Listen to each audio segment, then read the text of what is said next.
Mystic Fire, Video and Audio, proudly presents Terence McKenna, History Ends in Green. This is tape 4 of a 6-cassette series.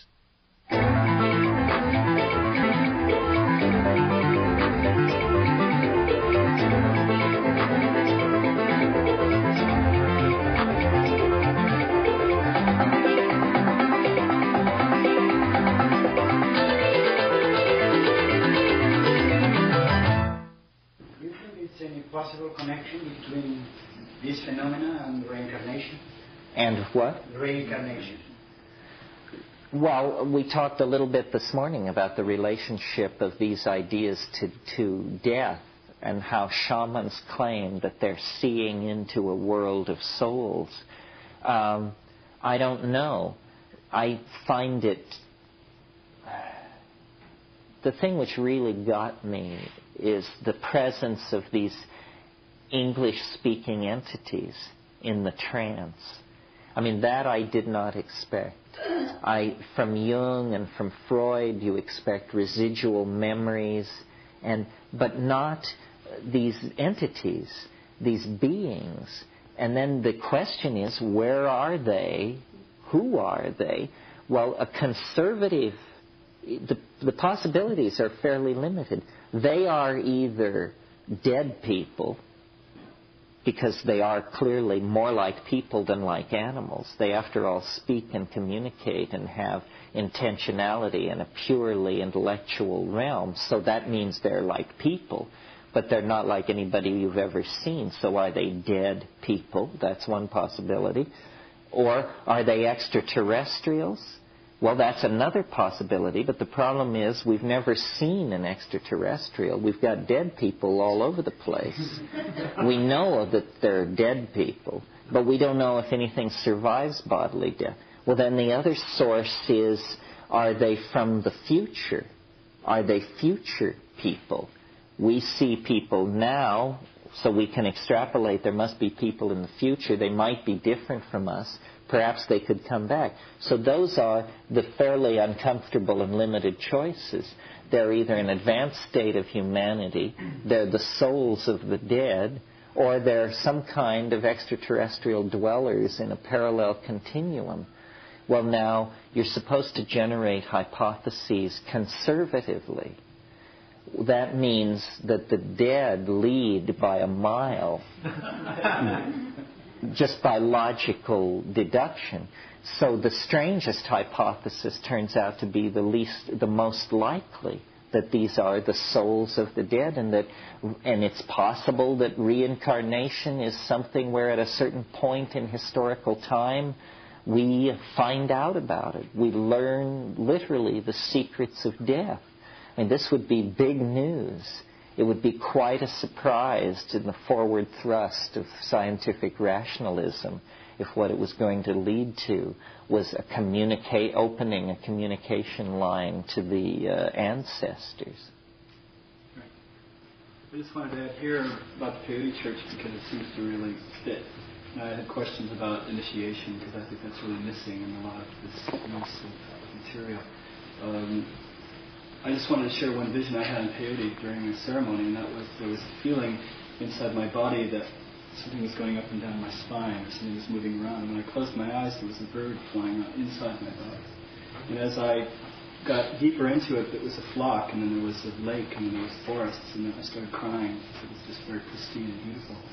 And it got wider and wider in there, and other species that are now extinct started appearing and saying, "Don't worry, we've all gone inside." Which was like really too much for me to take, because it was really a sense of what these Indian people have been teaching me in the past 10 years, is that the ancestors do exist. Death is simply taking off masks, and that they do come and teach, and that they do live inside, and that there is and has been and always will be a way of communicating to the past, our past, since we have time in this linear way. To ask for information on that. And I'm real interested in just, again, asking about initiation in the sense that I feel that a lot of the things that's missing here is the context of the circle of people who are committed to ceremony, which is historically and otherwise, really the setting that gives us the return to that state you were talking about earlier, which was, that group consensus sense of support and love and sharing the clan, the tribe, and everything. Do you see, for instance, use of psychedelics moving in a ceremonial or ritual fashion in a way of creating new ways of coming together as people to heal that circle, that shield? Well, where it's most enduring, I think this is how it ends up being done. People do the work on their own, but then they tend to form into circles. This is how I think the serious psychedelic voyaging gets done, because the circle gives people permission and courage. If we had an unbroken cultural tradition, we would be initiated by master shamans. As it is, we've had to sort of reinvent the whole of the world's oldest religion. And we haven't done that bad a job. I mean, we shouldn't feel that we have to fault ourselves. The anthropological literature of the world is vast, and if you spend time with it, you will know more about these things on a certain level than most people in a traditional culture. It was very interesting being in the Amazon. You would go with the people and they would show you their plants, and it might come up that you would say, did you know that the Conibo, who live 50 miles away from you, also use this plant and they call it X? And they would just be astonished. Say, how do you know this? Well, you couldn't explain that you had read it in a Harvard Museum botanical leaflet. But that was how you knew it. You knew it because you'd done your homework. So what they had was tremendous vertical initiation into one culture. But what you can bring to this that is very useful and respected is a tremendous general knowledge about this. Say, well, did you know that in Africa people use this same plant and they do it like this? Or did you know that in Indonesia similar practices are going on? And so we've reconstructed a shamanism. But from then spending time with ayahuasqueros in the Amazon and other kinds of shamans in other places, I really see that it wasn't as formal as we thought. There are rituals and songs and techniques, but the spirit of shamanism is open-minded and open-ended. And these people are really doing this out of curiosity to find out the mythological structures created by any kind of shamanic system are largely for the consumption of the client, not the shaman. The shaman knows that this is all provisional.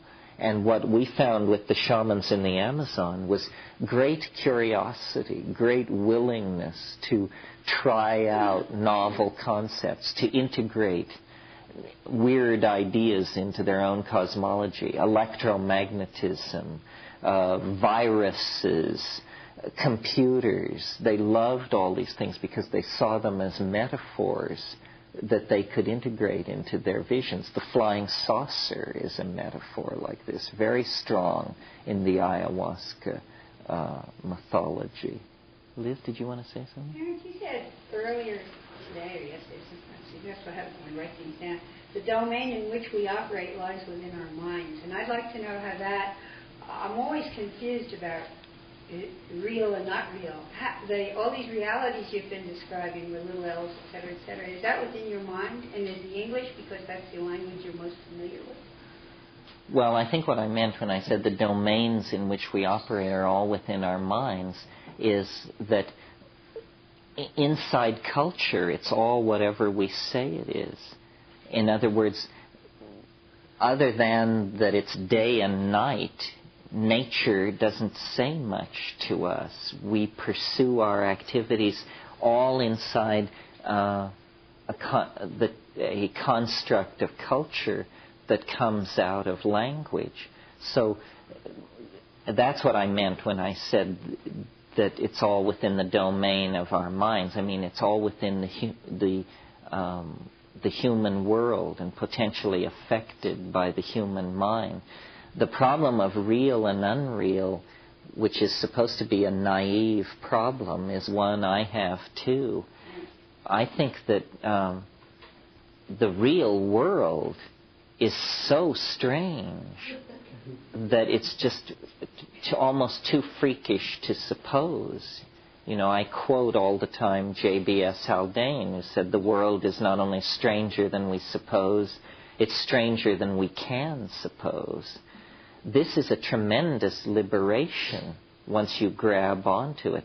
It's really true. I mean, how many of you know that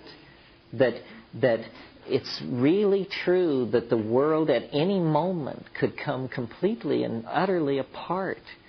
And have you seen that happen? You know, that's really what I'm concerned to communicate, is the provisional nature of reality.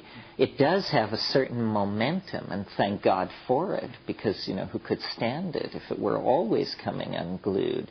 But on the other hand, you know, if you're an edge runner, if you keep poking, there are these things you can do, and then it just springs to pieces.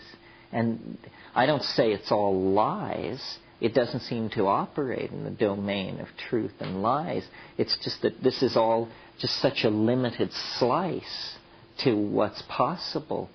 That was very liberating for me to find out. I remember the first time I smoked DMT, and when I came down, they practically had to hog-tie me. And all I could say was, I can't believe it. I cannot believe it. And I couldn't. I still can't. I mean, the whole impetus for my career is to convince myself that somebody else has seen the same thing and that they can't believe it either. Because, you know, it's so weird that it always floats to the top. It always calms down and turns back into this, you know, rooms full of people sitting, listening. But beneath that is just this really unspeakably bizarre thing. Not as we're told it should be. Not, in fact, as we're told it isn't. The one thing they tell you it isn't, it is.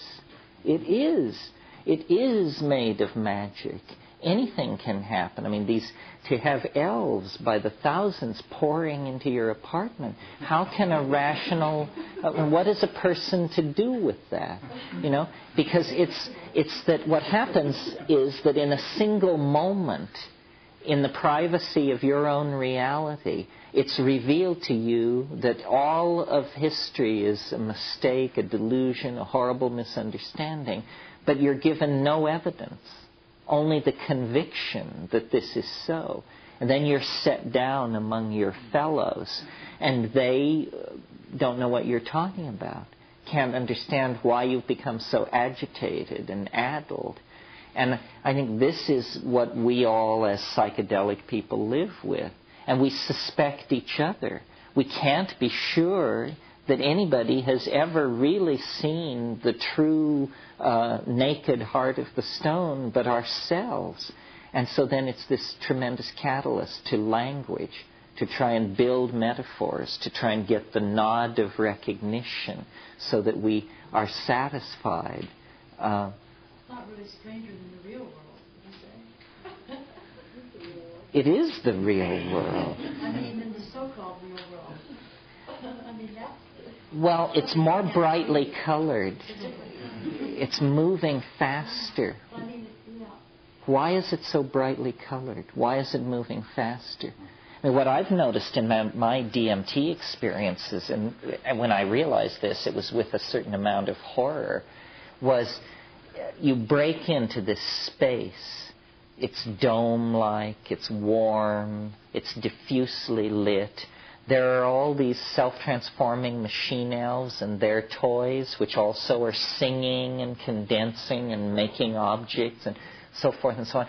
The whole thing is like triggers just wonder, cascades of wonder, But then I realized, after seeing this several times and trying to pay attention and hold my mind steady, that this is someone's idea of a reassuring environment for human beings. It is, in fact, literally a playpen of some sort. Well, that means that I'm not seeing who's ever on the other side. I am emerging into an artificial construct of some sort, entirely their creation. Well, then it just begins to lift this veil, and there's this howling begins, and you just begin to fall forward into it, and you realize, it is the Sephiroth and the Shekinah. It is the howling between the worlds. But it is approached through an infinite number of veils that reassure, coddle, control, confine. But you can move toward it as fast as you dare. But it is entirely transforming and entirely real. It was a great realization for me to understand that there was no limit to how far you could go. That we all make a certain choice. Once you discover psychedelics, always before that, spiritual progress is, grunt work. Suddenly, you're standing on ice cubes in terms of spiritual progress and how you make it. How do you control it? And the answer is most people go a certain distance and then give up, get off, stand there and talk about it. But there's nothing holding any of us back from becoming unrecognizable, not only to our friends and loved ones, but to ourselves. The stories told of the Taoist guy up on Cold Mountain, and he's been up there 25 years, and occasionally people see him, and yes, he's still alive. Well, any one of us could become that person, could march off into a dimension of magical narcissism so alien to the concerns of other people that we would have to go and live up on the crags and in the mist and eat bird nests or whatever they do up there, Well, so then that puts a whole different light on the spiritual quest, because it means that we're holding it back rather than lashing it forward to ever greater exertion. And I think that's the proper attitude, because the depth of spirit is infinite. And in its benevolence toward suffering humanity, it has made itself available in infinite amounts. So then it's for us to somehow come to terms with this. It's like having a living religion. It is having a living religion because it's having an infinite source of gnosis, of understanding available. Somebody, yes. Wilbur has recently written about meditation as a preview for death. He says that it conditions you to enter the bardo so you won't shy away from the idea and go into it fully. Do you see any role of meditation as a preparation for psychedelics, or would you just talk about meditation and your opinion of it in general? Well, it teaches you to sit still, which is a precondition for psychedelics. I mean, keeping still is one of the hexagrams of the I Ching. People often ask the question you asked, or in slightly different forms. They say, well, isn't there another way to get there? Is it so narrow? Is it so specific to these plants? And, the truth is, I don't know. I'm not an expert. All I know is based on my experience. In my experience, these things can only be approached, and who would want to approach them any other way? I mean, we don't want this to become so generalized that by closing your eyes and ripping off a few Om Tat Sats, you fall into the kind of states I'm talking about. I mean, that would be extremely unwelcome and nearly pathological. I don't understand this problem with how you achieve it. To my mind, obviously you can't do it by yourself. Obviously you can't do it on the natch because it's a meeting with another entity. there has to be an other, and it has to be objectified, even if it's as a plant or a mushroom. So basically how I read these meditation texts is they teach you about psychological phenomena. They teach you what you may see when you close your eyes and sit for days and watch. The thing about meditation in my own experience is that it's just tremendously boring. However, everything you're doing will be very useful to you when you take a psychedelic. Then it works. Then there is this flow of imagery. I am maybe a very lumpen person, but that's all right because a lot of us are lumpen, and I wish to speak for that slice. There may be supreme aesthetes balanced on such razor's edge of metabolic peculiarity that at every moment they are at one with the mystery. But that butters no bread for the rest of us, you know. We're trying to create a kind of democratic consensus here about this stuff. And it seems to me the plants were put there for this purpose, and they achieve it so easily. I mean, I practiced yoga at times in the past and had some amount of success with triggering exotic states. Difficult and time-consuming. And then they always told you that wasn't what it was about anyway, and you were becoming distracted by phenomena. Well, why bridle then at just chowing down on 5 grams of mushrooms with the knowledge that, you know, you'll be fine in 12 hours? So it's really a matter of using the tools. There are all kinds of altered states, weird states, states of sexual abstinence and states of various kinds of agitation and this and that. But what I'm interested in is just this very specific set of phenomena, and I don't really make any claim for it to say, you know, this is the spiritual path.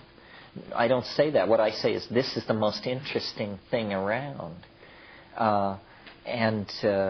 But it's very specific. For instance, I don't like drugs which mess with your mind in the sense of that distort your value assessing ability. The drug which comes to mind is ketamine. Ketamine is an extremely powerful synthetic drug that creates an experience which, if you haven't had ketamine, you don't know what this experience is. It's that specific to it. But, hell, the house could burn down around you and it would arrive as an unconfirmable rumor on the dark side of your metaphysical imagination with this stuff. I mean, you would never lift a hair. It would never enter your mind that there was a problem. Datura is like this, too. Datura severely distorts reality. The day I knew that my experiments with Datura had come to an end was one day in Nepal. I was talking to a friend of mine in the market about his Datura experiments and how much he'd been taking recently. And in the course of the conversation, it came out that he thought we were in his apartment. And I at this person that there had been severe degradation of core information processing, and that, you know, we had to get back on the wagon or we weren't going to get out of there.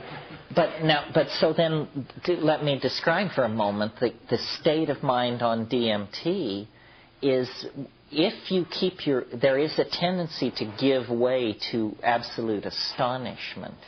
But if you can hold that back and pay very close attention to what's going on, you will discover that it didn't do anything to you. That here you are suddenly in the midst of a raging universe of hallucination, and you are you. And you are who you were before. And it has not in any way inflated, repressed, suppressed, distorted, or skewed anything. You're just saying, aha, wow, I'm really smashed. The input is reaching overload, but there must be this core observer who's never overwhelmed, and this persists with most of the tryptamines. Now, sometimes it is overwhelmed, But when it's overwhelmed, it's the last thing to be overwhelmed and the first thing to pop back into existence at the end of the period of overwhelmment. So sometimes on ayahuasca, you just lose it for a period of time, 20 minutes or something. But then you reconstruct, and you're there like a little cork popping up to the top of the ocean. Say, oh, here I am. It's me again. So this is very important to be able to observe. With DMT, the reason it's so fascinating is because the input, the content, seems to be almost entirely confined to the visual cortex. It's something that you look at, and it comes toward you, and it relates to you. There is a weird distortion of body image, but it's small potatoes compared to most of what's going on. And you can, the I-thou relationship. So, my tastes may be narrower than some people. Some people just like to get, fucked up. And they go one way and then another, and a few reds and a shot of this and a hit of that. And, yeah. So there's really nothing to be frightened about with the elves. I mean, it sounds like they could be demons if they want to be. They could be. They're demonic. They've never done anything bad to me. It's that they're humor. It's like being trapped in a Bugs Bunny cartoon. I mean, we all know how funny a Bugs Bunny cartoon is, but have you noticed that the humor is all based on explosions, falling anvils, and agony? And so imagine if you were actually in a Bugs Bunny cartoon. I mean, it's a parody of that situation. I don't know. The vibe of these creatures is very strange. They're knowledge holders. Like I've often thought that what they were was meme traders, because they had the same feeling that I associated with the Indian hashish traders.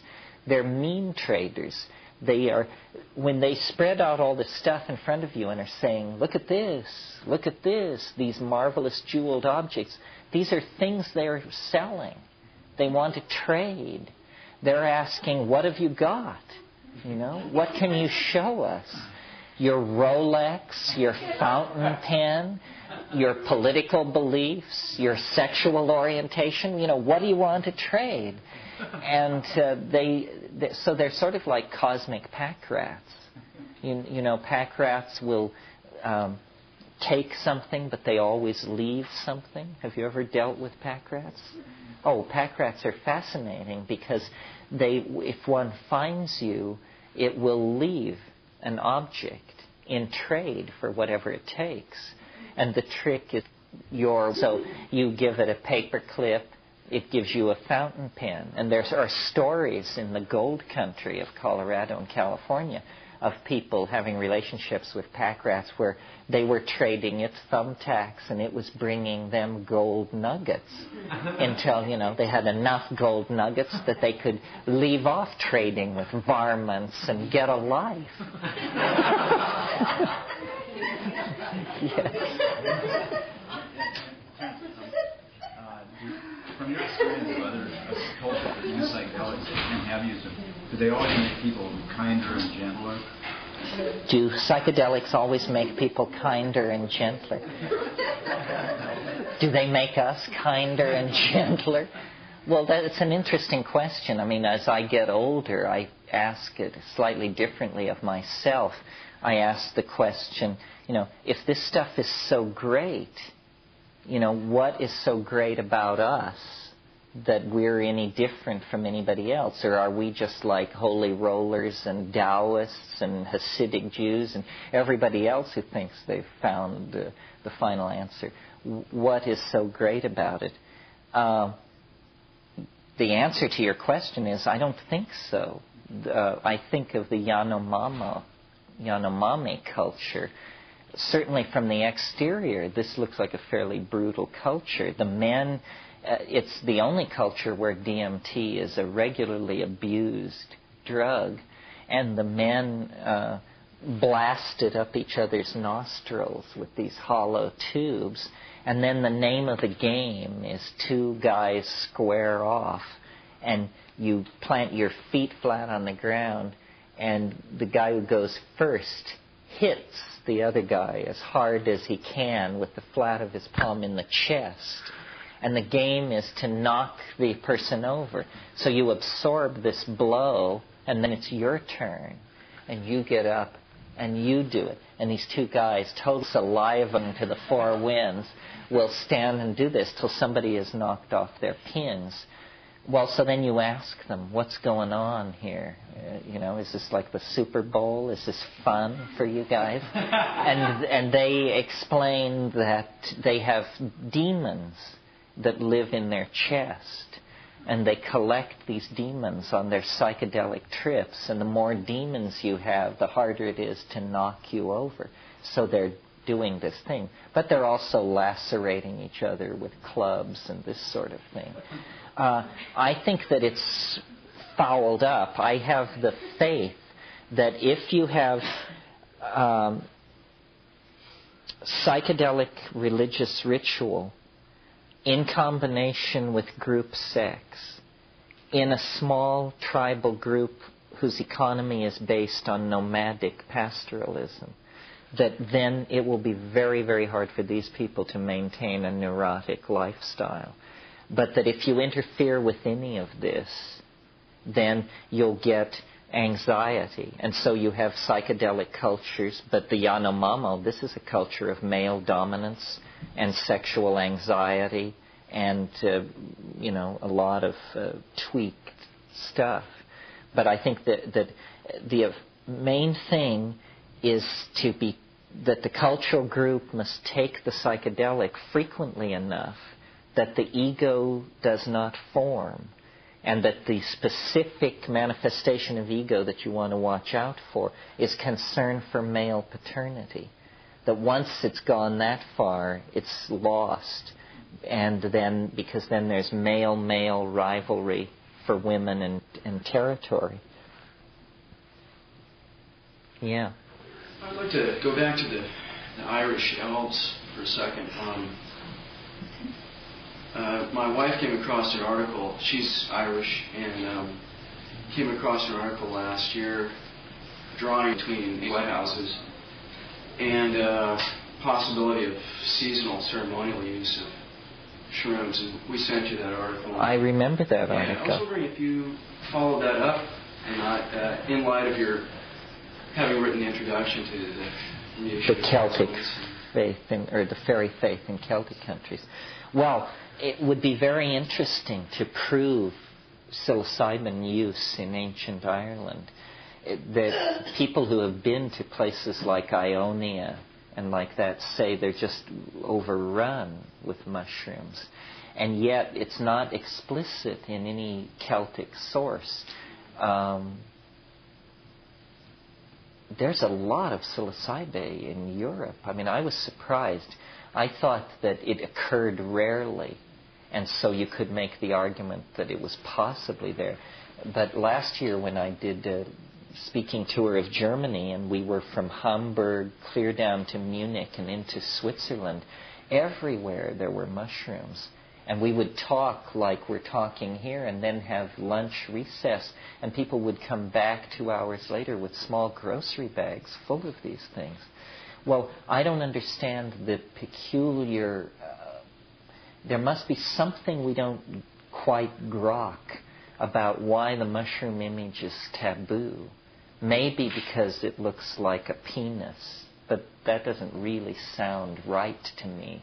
But why is it so rarely portrayed in all these areas where it must have been used? For instance, in the northwest coast of Oregon and Washington, there are something like 22 indigenous species of psilocybe, no anthropological record of mushroom use by the Northwest Coast Indians, who were clearly paying attention. I mean, when you look at their carving and painting, they were paying attention.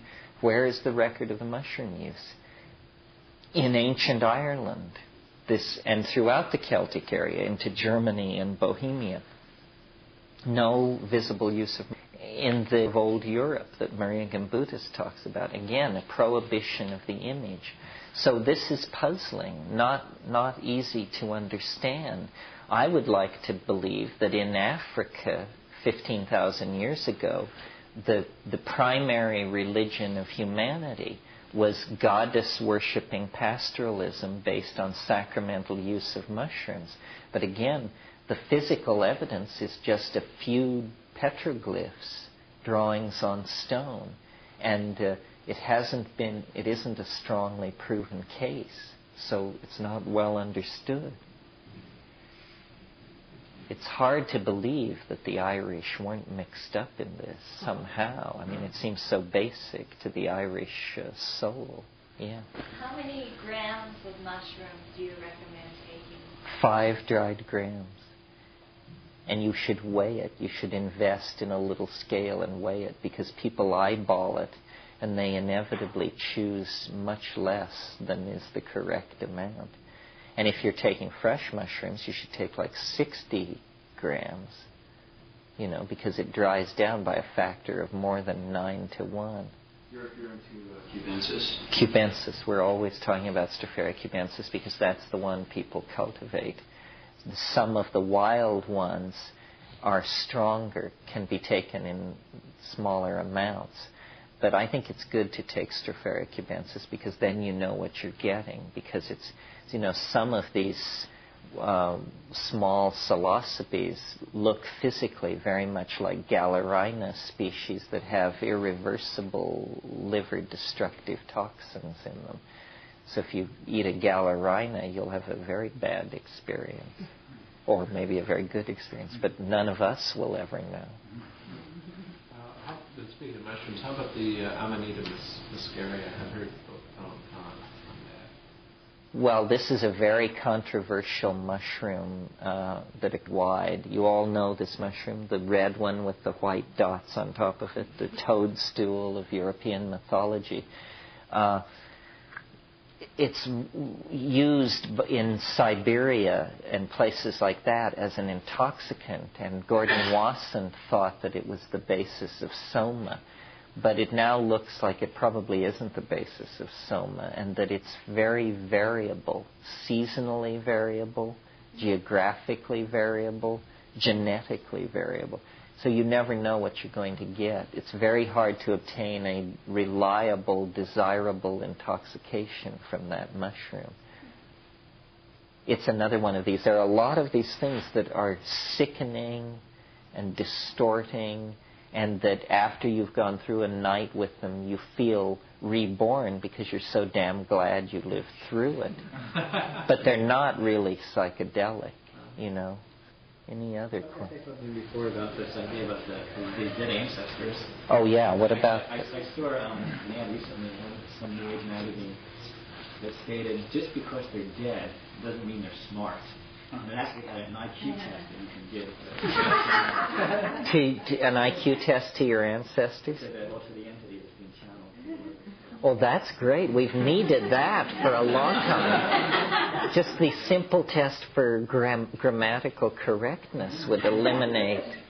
The other thing I was going to say was that I had some experience with ketamine, and I did not find it at all distorted my central observer self, the way you talked about Datura.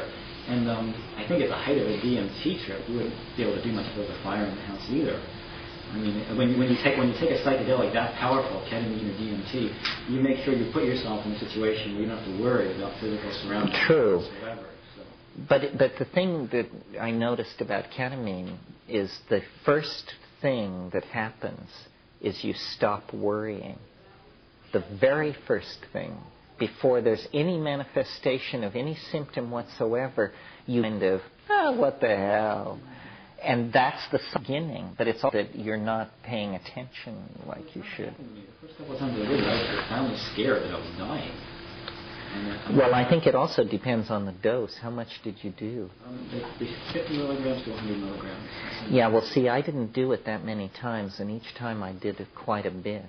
And it was reality obliterating, for sure. I've noticed that people who get into ketamine tend to dose downward rather than upward, tend to settle in somewhere around 50. And this is probably, I shouldn't even be speaking about it because I don't know what 50 is like. I know what 150 is like. With the DMT, the main thing is, at first you think, my God, how could anyone ever retain or remember any of this? But it's really that you have to learn to control your own astonishment. That it's like having a heart attack of wonder. And after you've had the experience 3 or 4 times, you just learn to be cool. You say, I am not going to give way to a bunch of exclamations about how amazing this is. And they tell you to do that. They say, don't start raving about how amazing it is. Pay attention to what we're doing. We know that you're blown out. We know that you're amazed. Yes, yes. Now, pay attention to this. And then they try to convey this linguistic thing, this visible language. And I don't understand, what this is all about. Has this always been what they've tried to convey? Is the message always the same? Is there a new urgency about visible language? Or is it, how much of the message is already present in me? Is it a message tailored for me? Like this question of whether or not these things are... Then you get into questions like, what ancestors are they? Like, I do not feel when I break into the DMT space that this is my dead mother or my grandparents. I feel that it's more, that it's just sort of local spirits. Grandma, you became a self-transforming machine. Yes, who would have thought? A little white-haired old lady. And then sometimes I think that the reason it's so hair-raising is because the chief soul in this weird place is actually your soul. And that the hair-raising aspect is, it's not just any dead person or a dead relative, it's you dead. And that's the one thing that causes the whole thing to shimmy and fall apart and go into a tailspin of cognitive dissonance. When you realize that the entity you're dealing with is yourself beyond the grave, then you just flood out in the amazement, wonder, horror, and disbelief department and lose the focus and come down. Back here. A little check with your idea. I mean, is that so that everyone's sure to get off? There's different weights, there's different centers. I mean, Yes. I'm very Small people. Who 5 seems like a lot. Well, 5 grams is what I think would destroy most of the resistances of a 145-pound person. A person who weighed 90 pounds could take far less. But a person who weighed 90 pounds who took 5 grams should be in no physical danger. You can play with it. But at higher doses, it gets stranger and stranger and stranger and stranger. I mean, anything above 8, you're definitely a pioneer as far as I'm concerned. But it's a good point. If you weigh 90 pounds, you maybe don't want to chow down on 5 grams ago, but to do more rather than less, because otherwise you can miss the point, Could you say something about that? Because I know I've had numerous trips on different substances where I felt like I took too little and it was almost more horrifying than if I just knocked myself over. Yeah, well, I think where the trouble comes is in the subthreshold doses, where you're neither fish nor fowl, and you're thrashing around in it, and you get into these loops of psychological, abrasive psychological self-examination and stuff like that. And what you want to do is you just want to blast through all that. It's hard. Can you sing through that? Yeah, you can sing through that's that. One of the things that you use to sing through to get through that. Right. Yeah. Singing and cannabis are my techniques, and together I seem to be able to move it around. This concludes Side A.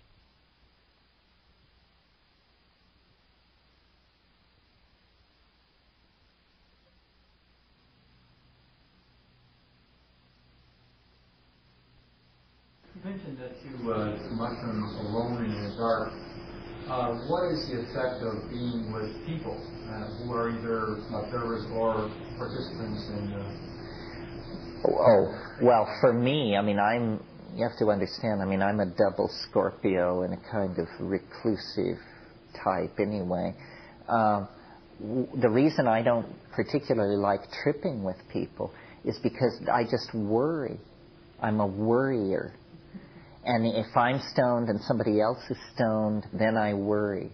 And I listen to their breathing, and I wonder how they're doing, and I wonder if I should ask how they're doing. And I just lose all spontaneity, and I become completely the victim of my imagined concern for this other person.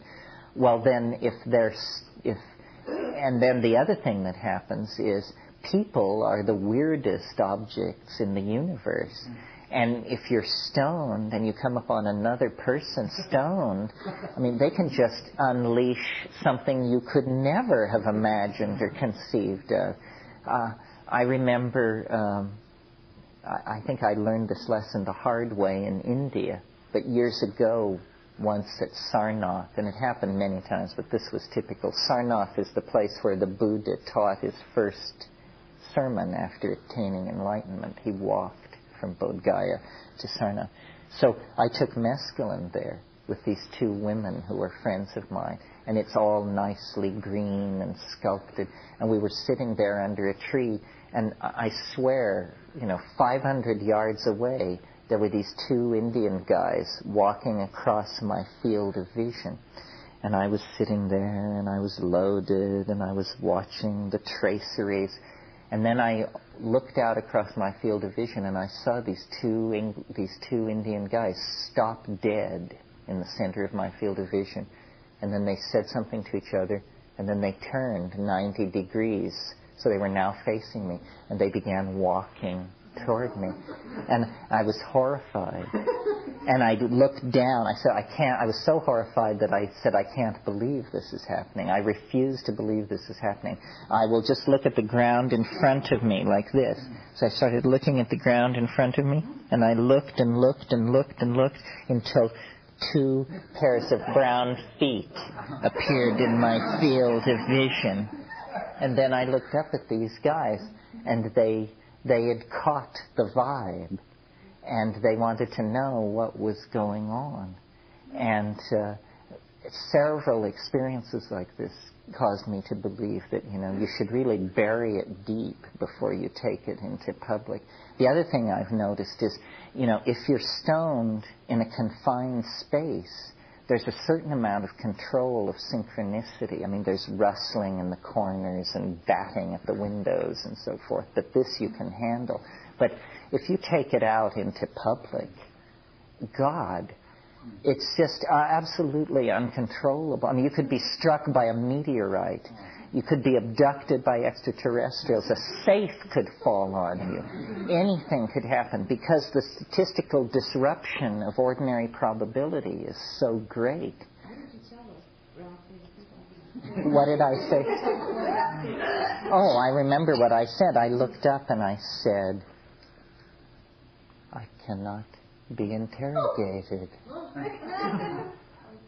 It was good, but it didn't work. Say, how long have you been in this place? You're coming from which place? No, what I found in India was people were telepathic, but it didn't make them like you any better. It just gave them a fantastic kind of in. But I think group psychedelic taking is very promising, and people who can do it, groups that can do it and stick with it over years, log amazing experiences. But it's very hard because what immediately emerges if you have a group of people doing this stuff is it will veer off in some weird direction. One person will get a quote-unquote funny idea, and then the funny idea everybody polarizes for and against the funny idea. And then they have to decide, well, they're losing, so-and-so's losing their mind. They're in too deep with this. Say, no, this is the answer, and we're moving. And quickly cognitive dissonance builds up, and it's very, very hard. I have a correspondent in the Midwest, a group of psychiatrists who over 6 years took mushrooms once a month together. And they went through amazing contortions of wife trading and not speaking and denouncing and embracing, and just because they were, because it just unleashes this stuff and then it crawls around. So I prefer to do it by myself and then, get all combed and pinned back together before I present myself to the troops in the morning, because in the height of the thing, you could proclaim anything. You think it's possible for a group of people who've been fairly experienced with psychedelics to get together wanting to do this very wonderful group work, telepathic thing, and to create what they think, at least to try to anticipate what might be things that would pull it apart, that would unplug one? It's hard to anticipate. I mean, I've really found that the way the mushroom works is it reads you perfectly, much better than you can read yourself. And then it comes at you with the one thing that you are vulnerable to. And because it knows you like an open book and can lead you practically any direction that it wants. But I think group work is interesting and should be pursued, and couple work is very interesting and should be pursued. I'm very conservative. I mean, my approach to it is I basically turn it on and then I back off and watch. That's all I ever do. And I don't have the magical mentality. I don't want to get something or take control of someone or a situation for good or ill. But people who do make great progress in all of these areas, I mean, people who want to design electronic circuits or play Bach on the piano. But I don't do anything. I'm interested kind of in the essence of the thing, what it is, the ding en sich, the thing in itself. And that's why I don't listen to music. This horrifies some people. So you don't listen to music? No, I mean, I have listened to music. I know what it does to music. It makes it the best thing in the world. But without music, it also can do that. And so I sit in silent darkness, and I maintain that's where, the essence of the thing is. Then it's not colored by sound or light or expectation. I'm trying to see beyond the mask, see what this thing is in itself, for itself. Anybody else? Anything else? How about food? You mean in terms of in the proximity to the trip? A lot of people like to fast. I don't particularly say you should fast. I just say you should have an empty stomach. 5 hours without eating is good. You should just be cleaned out. Bring a certain amount of attention and respect to it. And it's very, very kind to beginners. The complexity comes later in the unfolding of the kinks of the personality. But I think it's very gentle to beginners. What's the ayahuasca diet? You mean, actually, what does it consist of? It's no sugar, no alcohol, no salt, sexual abstinence. It's basically a diet of manioc and certain fish. And I don't think many greens. Is that it, Ken? Bananas, plantinos. It's probably analyzed nutritionally. It's probably a serotonin-loaded diet because of the large amount of plantainose in it. But it's a bland diet. It's just setting you up to be sensitive, I think, to the uptake of the alkaloids. That's an MAO inhibiting. Yes, ayahuasca works through inhibition of MAO.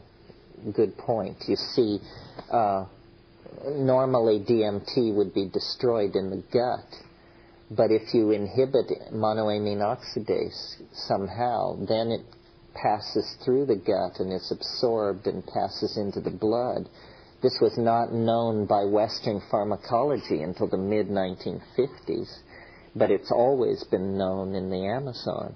So the strategy, you see, what ayahuasca is really is a slow-release DMT trip where you take a plant that contains DMT and you combine it with an MAO inhibitor, and then when you take these together, the DMT slowly releases and you get the equivalent of a DMT flash but stretched out over about an hour and a half.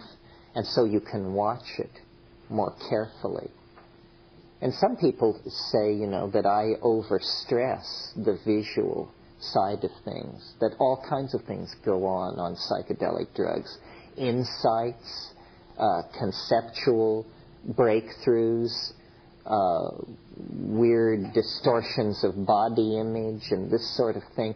And this is all true, but to my mind, the visual thing is the most striking because it is so other. It is so highly organized, so demonstrably the product of intelligence. I mean, it's not a feeling, some weird feeling, nausea or subthreshold poisoning or all of these things. These are feelings. But it's simply the release of understanding and somehow visually processed understanding. Ken? In addition to the other three possibilities, the souls of the dead and extraterrestrial, would you entertain the idea that what we're seeing might be simply constructs from the subconscious? Yes, well, that's the other possibility. Carl Jung had this wonderful phrase in talking about elves and fairies, and he said, autonomous psychic components escape from the ego's control and present themselves as independent beings.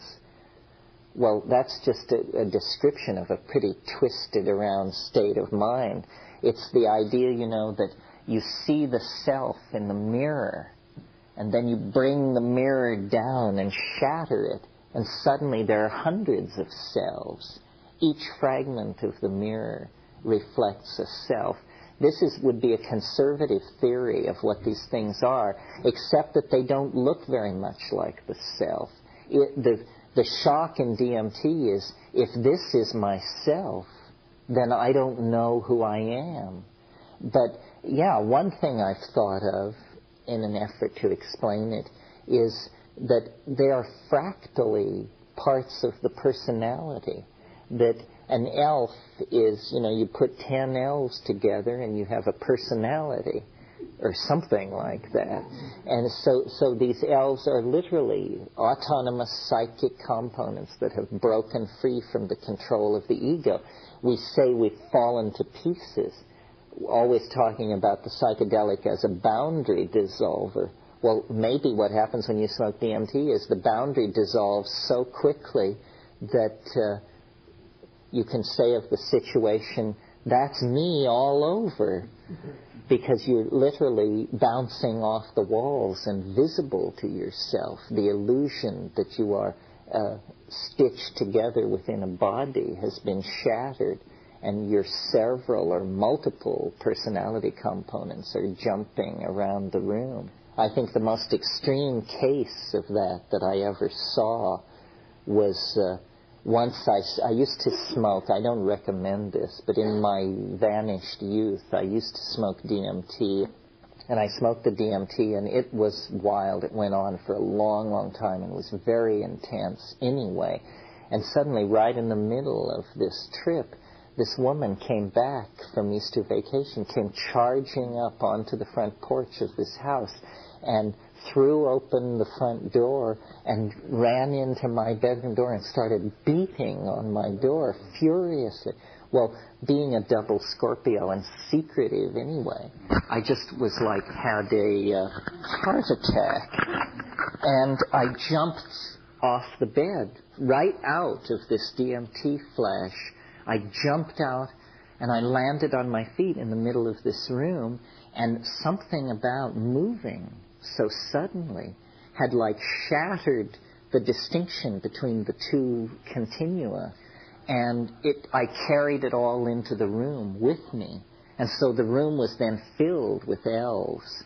And they were hanging off my arms and spinning me around. And there was this geometric object in the room that was spinning and clicking.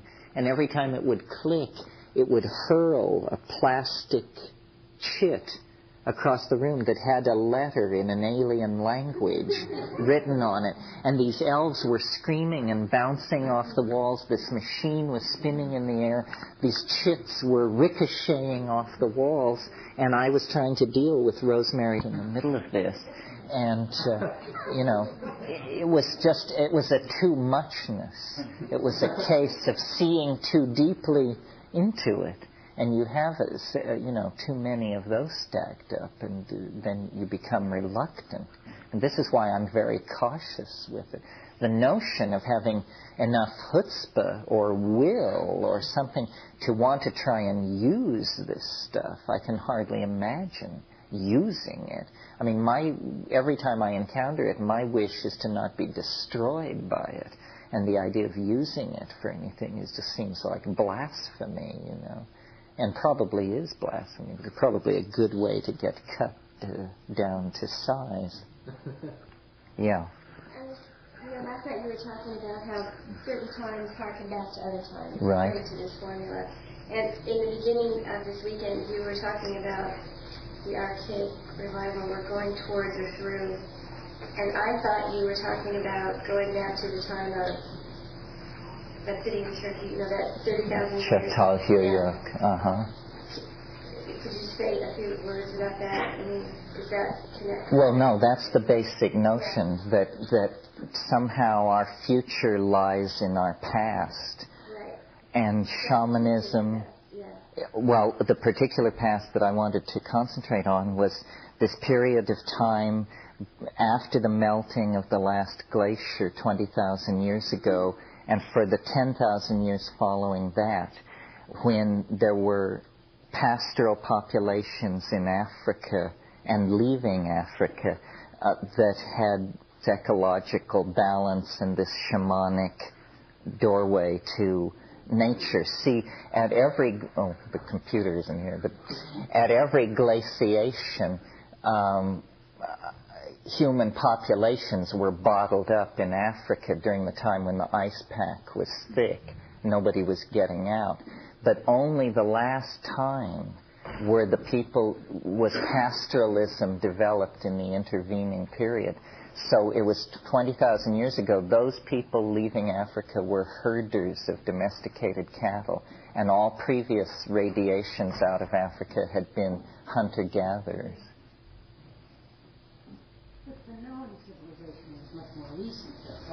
Yeah, the Minoan civilization, Chatal-Höyük ended in 6500 BC. But what's interesting is this is when you get the earliest Minoan settlements. And they carry the pottery motifs and building styles of central Anatolia to Crete.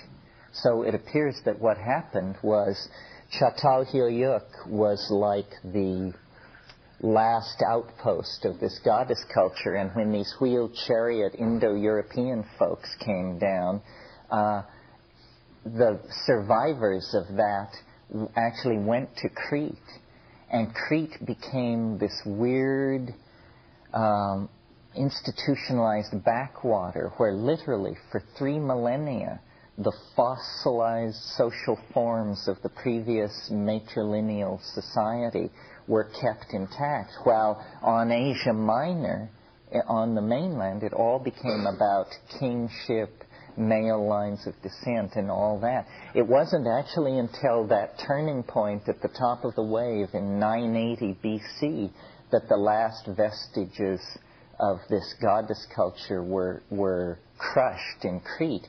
And even then, you see the strain of deep psychedelic mysticism that enters Greek religion is all imported from Crete. The northern Thracian strain in Greek religion is rational and airy and oriented toward physical space. But out of Crete came, rites 3,000, 4,000, 5,000 years old. And it was always said, even up until classical times, that the rites that were celebrated in secret at Eleusis were celebrated openly at Heracleion and at Gnosis. So that's the connection. My fantasy about all this is, you see, Çatalhöyük represents such an advanced civilization over anything else existing and it can be traced back 1,000 years to Jericho. The people who built Jericho built a round tower there that was the absolute glory of the engineering world of 8,000 BC. And it was a grain storage tower. But then these Jericho people, it's hard to trace where they came from. What I think happened is that when you look at the stratigraphy of the Nile Valley, you discover that actually there weren't people in the Nile Valley much before 10,500 BC. Then suddenly these people appear who are called Natufean, and they build under the overhanging lips of cliffs and have a certain style of fetal burial in a honey pot and certain other characteristics, Natufeans, and they appear out of nowhere. Well, anybody who's studied them has wanted to connect them to the culture of old Europe that Maria Gimbutas talks about, simply based on the fact that they were so culturally advanced that the bias of all these scholars is to say, well, they must have come from the Balkans. But when you look at them as a cultural horizon, you see, to my mind, that they are unmistakably African. And that when you go to the Tesseli Plateau in southern Algeria, you find the same style of building, of living under the lips of caves, and this same coarse-grained black pottery called Sudanese ware. The pottery, the animal motifs, the fixation on the vulture, the jackal, and the cow, these are all African animals that occur at Chatal, seems to suggest that there was actually a sweep of African civilization and out of Africa into the Middle East around 10,000 BC. And these people built Jericho 1,000 years after that and settled southern Anatolia 1,000 years after that. Well, this is... what this suggests, then, is that you could go out to the Tesseli Plateau with sufficient resources and conduct an archaeological survey, and the ultimate payoff in this fantasy is that you would unearth the archaeological equivalent of Eden. In other words, you would discover the Ur spot from which the Chatal civilization came, the site of this mushroom-using goddess cattle civilization. And when you read the accounts of the Tesseli Plateau, there's every reason to think that this strategy would work. It's a windswept sandstone escarpment, and Henri Flotte, who did the preliminary exploration out there, said that in these arroyos where the sand has been cleared away by the wind, there would be Neolithic stone chippings and detritus, sometimes up to 0.5 meter thick, indicating, thousands and thousands of years of continuous habitation when this was all green. There is an enormous unexcavated tell out there that has never been dated, that is just carried on the archaeological surveys as presumed pre-Islamic. It's enormous.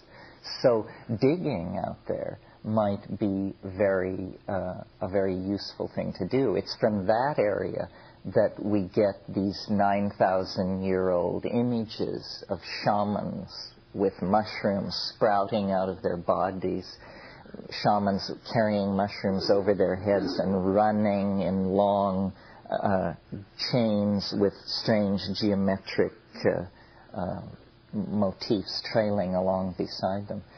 So it would be a kind of recovery. I think archaeology will play a big role in the archaic revival, that part of our cultural dilemma and our political infantilism comes from the fact that we don't know any history. So we're easily led, and we don't even really understand the history of the 20th century. I mean, you ask somebody who Joseph Goebbels was, and they think he served in the Nixon cabinet. I mean, and so hardly to speak of who was Suleiman the Magnificent and just exactly what was Frederick Barbarossa's role in European history and so forth and so on. But recovering this is like waking up, gaining control. And I said yesterday, it's only been 1,500 generations of people that have walked us into this dilemma. But the archaic revival is a huge paradigm shift. You can imagine, remember the example I gave about the shift from the Renaissance, from the medieval to the Renaissance, which really was a giving up of the universal power of the church, the philosophical certitude of giving your allegiance to the Holy Father in Rome, and setting out into the pure existential universe. I mean, Marcello Ficino said man is to be the measure of all things. Well, this sounds like old hat in 1990, but in 1480, this was such a dizzying notion that it can hardly be imagined. Giordano Bruno went to the stake, was burned at the stake for insisting that the universe was infinite in all directions. He said, no, the stars and planets go on to infinity. And they just said, this is off the wall. Only a demon could inspire a thought like this. But the transition that we're asked to make, that was a transition, you see, from the certitude of dogma to secular existentialism. The transition that we're being asked to make is somewhat similar, but to my mind, deeper, more challenging, more profound. It's the shift from scientific certitude to a complete embracing of non-closure, to actually begin. It's a kind of maturity. What we're being asked to do is to grow up and realize that, there ain't no free lunch. There aren't always happy endings. Not every story ends with the German Shepherd running in and licking Grandpa's face and everybody laughing, and so forth and so on. Hard truths. And this lack of closure thing, I mean, I feel it in myself. And I assume, that ontogeny recapitulates and so forth. So that, the struggle to become a real human being is the struggle to give up having it actually make any sense, ultimately. Where I think it was, of all people, Robert Frost who said, the secret of a happy life is learning to enjoy people you don't approve of. Well, there's something, what that means is you're surrendering to life. You're just saying, it's bigger than I am. I may not like drag queens, but there they are, and I should get used to it. I should make the adjustment. This kind of thing. In other words, recognizing the complexity of the situation. And science has been like a centuries-long bender to exorcise precisely this kind of uncertainty from life. And, to reduce it all to atoms blindly running under the control of mathematically describable fields of force. The problem is all the higher order phenomena, sociological, political, aesthetic, human organizational, got shoved off to one side and just sort of festered there for a long time while technology perfected itself, mass production, mass media, information transfer, but the human dimension lagged. And now there is this tremendous imbalance between like the technological descriptive power of the culture and its moral and ethical power to direct itself toward any kind of rational goal. Well, when this happens in a society, or even in a personality, you can sort of make a Jungian model of this, you get what's called compensatory phenomena, or at least that's what it used to be called, means eruptions of material from the unconscious that is organized and constellated like a message, like an attention-claiming thing. In a person, in a personality, it ruptures as a symptom. It may be an attention-getting symptom to then bring other people into the caregiving loop or something like that. In a society like our own, a scientific society, it takes the form of the irrational appearing in strange forms. A good example of this in the past is the birth of Christianity in the center of the late Roman Empire, or the early Middle Roman Empire, where, the people who were administering the world at that time were Romans educated by Greeks who were Epicurean atomists, not Platonists, not followers of Heraclitus or Pythagoras or any of the flashy folks we're into. They were Democritean atomists, rationalists, materialists, would have been very comfortable in a modern chemical engineering company. And they could not conceive that the irrational could hold any threat to their world. Meanwhile, they had dark-skinned servants in the kitchens and in the gardens, Jews, Greeks, Phoenicians, people brought from the Eastern Mediterranean. And among these people, specifically the Jews, this rumor began to tear loose about a Galilean politician who had somehow tweaked the Romans and then risen from the dead. Well, any Roman administrator listening to his illiterate cook or gardener babble out this story would just, think, these folks is getting stranger every day.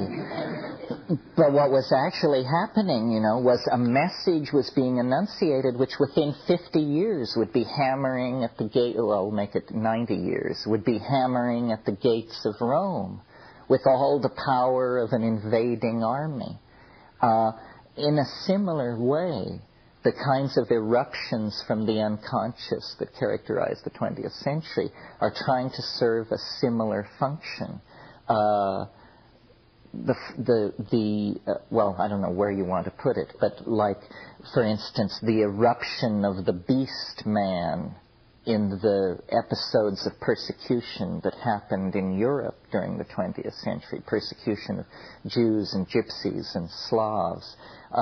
This, was tremendously shocking to the sensibilities of so-called civilized people, because people said, my God, we thought that ended with Frederick Barbarossa, or we thought that ended with Nero. How can 20th century people, the neatly clipped and manicured cities of prosperous intellectual Germany, how could it spawn a thing like this? Well, the answers are complex and multi-leveled, but from a very broad perspective, what is happening is the unconscious is erupting into history, leaping onto the stage of history, claiming the undivided attention of people in a way that surrealism, which was a limp-wristed artistic movement by comparison to fascism, never could.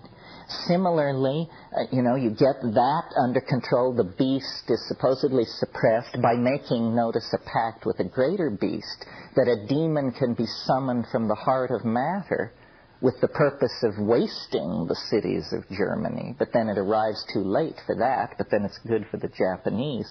So it's this opera about how evil begets greater evil, and people are reaching for ever greater weapons.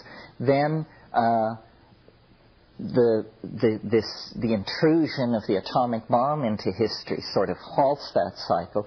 Everyone stands back and goes for a middle-class existence, and suddenly the skies of the planet are filled with the craft of meddling extraterrestrials who are obligingly dying in the desert and turning up on blocks of ice for Eisenhower to inspect, and all, this whole crazy story. Well, clearly what this is, the unconscious will not go away in the 20th century. Now the wheat fields of England lay down in hieroglyphic patterns to try and shake awake the dreaming primates.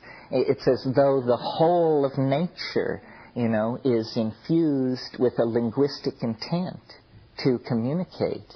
I mean, I think this is one of the things you learn on psychedelics, that everything has a story, everything has a lesson, and it's not abstract or remote or removed. I mean, to the degree that you can hold your ego aside, nature can teach you almost anything you want to know. I mean, you can learn hydrology by staring into a mud puddle, I mean, it is all happening right there. But ego is a very subtly interfering factor.